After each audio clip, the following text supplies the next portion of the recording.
Hello and welcome back to another episode on my YouTube channel. Today I'm going to talk to you about a book that I ended up writing, which is called Running into the Dark.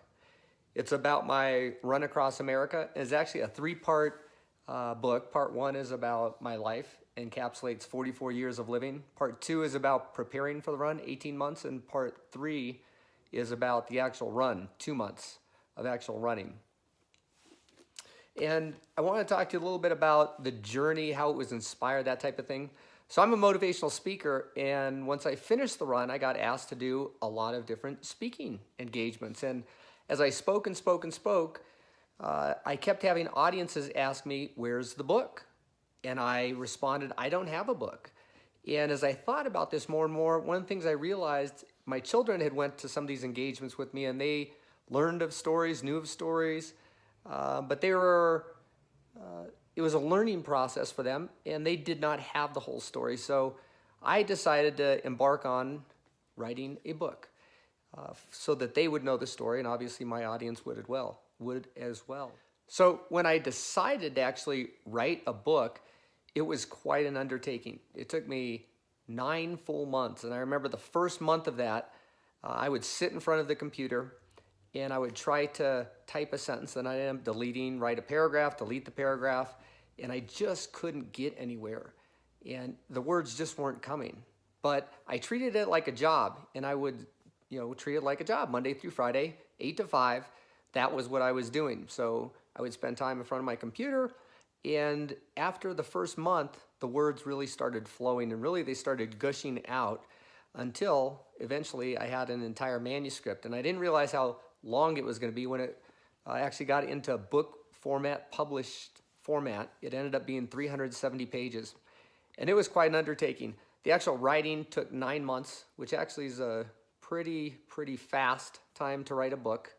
And then it took me about 5-6 months to actually end up getting the thing published. And the publishing process is a whole nother animal to learn about, which I didn't know. I ended up discovering along the way. And there you need to get your manuscript edited, obviously, and there's different types of edits. There's content edits, structural edits, copy edits, grammatical edits. Also, sometimes you need to decide whether you're going to stick with a certain format or style of writing, Chicago style or APA, or a mixture of something like that. And then there's choices on actual, when you publish the book, do you want it hardback or do you want it paperback? Or both. Do you want a glossy cover or do you want a matte cover? What size book do you want? Bookstores, there's 3 standard sizes, but there's a multitude and myriad of sizes that you could actually publish your book on.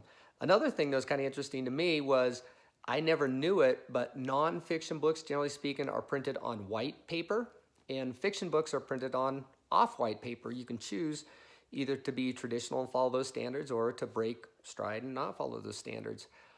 There's font style, typesetting, pictures, all kinds of different things. And then I chose to self-publish. I did not have an agent, and that process takes quite a bit of time. The upsides to going with a publisher, if you can get an agent to take your manuscript and the agent's able to sell that to an actual publisher, the publisher would pay you a fee. And that's a really great thing. You have an advance payment. Usually you get this in advance of writing the project.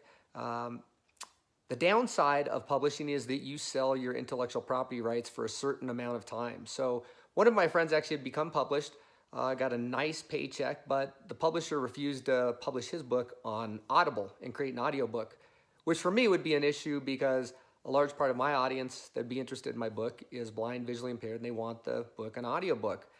Not that that would be the case, but obviously you understand the ramifications of selling your intellectual property for a payday. So in any event, I chose not to go that route, which sometimes can take probably 2 years if you're successful. I chose to self-publish, and I was able to get through the self-publishing process, really that editing, formatting, uploading, in a 5-month time period, and I ended up with a really good-looking book. The cover was shot by a neighbor, actually the mom of one of my daughter's friends from school. The actual graphic design was done by a friend of mine who has the same eye disease I have, retinitis pigmentosa. He's actually won an Emmy Award for his graphic design before. And it just turned out being a really, really slick looking book. And I've gotten really great feedback on it. But that is, in a nutshell, a little bit of the writing journey that I went on for Running in the Dark. So I hope you enjoyed this episode and found it interesting. And I hope you'll try the book and read the book. It's gotten really great reviews so far on Amazon. You can find more about it at www.runningintothedark.com. Have a great day. Take that next step.